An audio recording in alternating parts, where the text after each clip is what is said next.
छोटी छोटी पार्टियां आप लोगों के साथ समर्थन कर रही हैं, क्या लगता है कि उनके जो गठबंधन है वो किस तरीके से कार्य कर रहे हैं यूपी चुनाव को लेकर?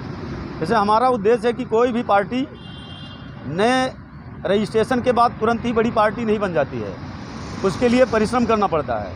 पूरे भारतवर्ष में जितनी राजनीतिक पार्टियां हैं, हर राज्यों में हर प्रकार की भाषाएं चलती हैं, इसलिए उस राज्य के छोटे घटक दलों को मिलकर के बड़ी पार्टी बनती हैं। इसलिए मेरा उद्देश्य है सभी राज्यों में जाएंगे, हर राज्यों में छोटे छोटे घटक दलों को अपने साथ लेके आएंगे। हमारी भी पार्टी बड़ी पार्टी के रूप में पूरे देश में सत्ता में काबिज होगी। तो अभी तक आप लोगों के साथ कितने गठबंधन दल हैं वो शामिल हो चुके हैं? अब तक 20 से 25 पार्टियां हमारे साथ गठबंधन में आ चुकी हैं और छोटे छोटे दलों को अपने साथ में जोड़ने का प्रयास जारी है। चुनाव आयोग के साथ बैठक की, क्या बातचीत की आपने और क्या किस कारणों से आपने चुनाव आयोग? आज इंडिया जनशक्ति पार्टी अपने विधानसभा चुनाव 2022 को लेकर के उत्तर प्रदेश में 403 सीटों के लिए चुनाव चिन्ह के लिए, पंजाब में 15 सीटों के लिए, उत्तराखंड में 15 सीटों के लिए आवेदन प्रस्तुत किया गया है मेरी तरफ से।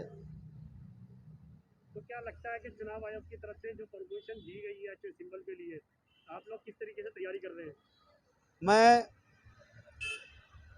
चुनाव आयोग से किसानों के हित के लिए कार्य करने के लिए गन्ना किसान चुनाव निशान की मांग कर रहा हूं। इसी के लिए मैंने पहला नंबर पे गन्ना किसान, गैस सिलेंडर, गैस चूल्हा, ऐसे करके जो 15 सिंबल दिए जाते हैं वो मैंने फाइल किया है। तो आप लोग अपनी पार्टी के थ्रू किस तरीके से जनता की सेवा करना चाहते हैं और जब 5 राज्य के चुनाव है उसके अंदर कितनी सीटों पर अपने कैंडिडेट उतारेंगे? हमारा उद्देश्य है कि धर्मनिरपेक्ष राज्य का निर्माण करना, जाति धर्म एवं मजहब को लेकर राजनीति नहीं करना। इसी को लेकर के इंडिया जनशक्ति पार्टी अपने विधानसभा चुनाव 2022 में 403 सीटों के लिए आवेदन प्रस्तुत की गई है।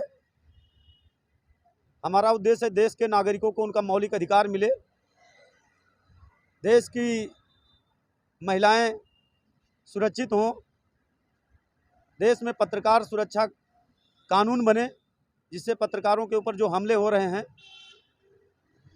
हमले होने के बाद में चुनाव वहाँ पत्रकार सुरक्षा नीति आयोग ही तय करेगा कि पत्रकारों के ऊपर हमले क्यों हो रहे हैं।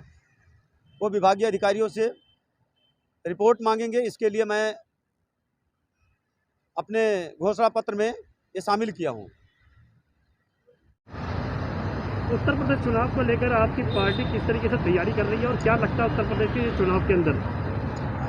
उत्तर प्रदेश में जाति धर्म एवं मजहब को लेकर सारी पार्टियां राजनीति कर रही हैं। हिंदुस्तान में एक पहली ये राजनीतिक पार्टी है इंडिया जनशक्ति पार्टी जो जाति धर्म एवं मजहब को हट करके राजनीति कर रही है।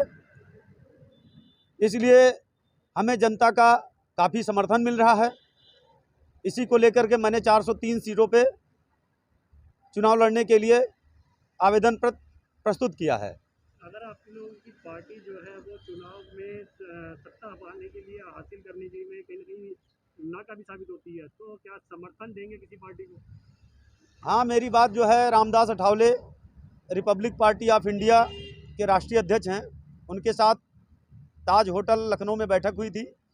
उसमें ये शर्त तय हुआ था कि वो बीजेपी समर्थित प्रत्याशी हैं, उनके जो है उसी को लेकर के इंडिया जनशक्ति पार्टी बीजेपी को समर्थन करेगी उनके आदेशानुसार।